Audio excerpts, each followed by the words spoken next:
I have been in the military since 1997. I joined after college, went Ranger and infantry, and went SF after that. Shortly after Travis and I got married, he expressed an interest in going into the dog team at Special Forces. And it was kind of this new team that they were developing. He went through all the dog training and he got assigned bear. And so what they went through overseas and going to war together, I don't even know how to explain it really. It's just a very unique bond. He was every bit a war hero. You know, like he was everything that a Green Beret needed to be.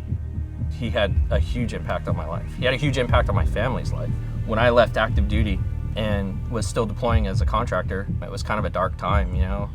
Luckily, you know, through the chain of command, they let me retire him. You know, he just wouldn't work for anybody else. I think it was probably the best thing for Travis. When he was deploying and he had Bear to come home to, it seemed like the transitions were much easier. And he had Bear, so Bear was his dog, and they would go out and do things and kept him very active. He could help him handle crowds and not be as short-tempered.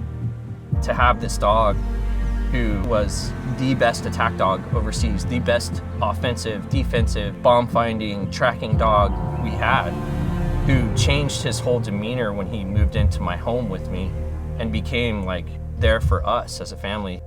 That's what I want now for veterans. Second Chance Canine, we started it to honor him. Just hang out right there. The dogs that I find, they were either abused, neglected, and I teach them how to work for a veteran. I find a guy, you know, from my community that's hurting or whatever that guy's issues are, and I pair those two up. Our community is very team-oriented and we're very tight. So by placing a dog with some of these guys, what we're doing is we're creating a small team. We're creating this situation where this veteran has to be the leader and he has to step up. And so what I kind of do is put these guys back in the team environment. The soft community deploys with Belgian Malinois, German Shepherds, and Dutch Shepherds. And so I work with those dogs because I know them really well. This is us, you know, this is Second Chance Canine. It's in our home. This is where we keep the rescues, you know. We do bring the rescues into our home, but we can only do so many at a time.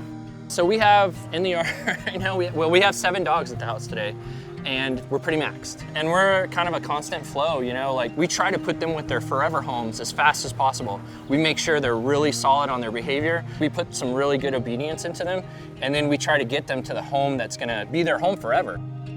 Donations help us do this.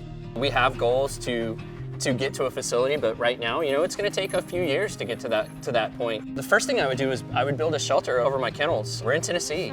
Our summer times are brutal. And so I wanna build like a pole structure that we can put power and water to so that the dogs have an extra layer of protection from the environment. The next thing that I would wanna do is I wanna build a Second Chance Canine office/facility back here that I can work out of, that I can interview veterans, make sure that, you know, they do qualify. We can bring them into that space and say, hey, talk to me, what's going on? Why do you feel like you need a service dog? How can we help you to be successful?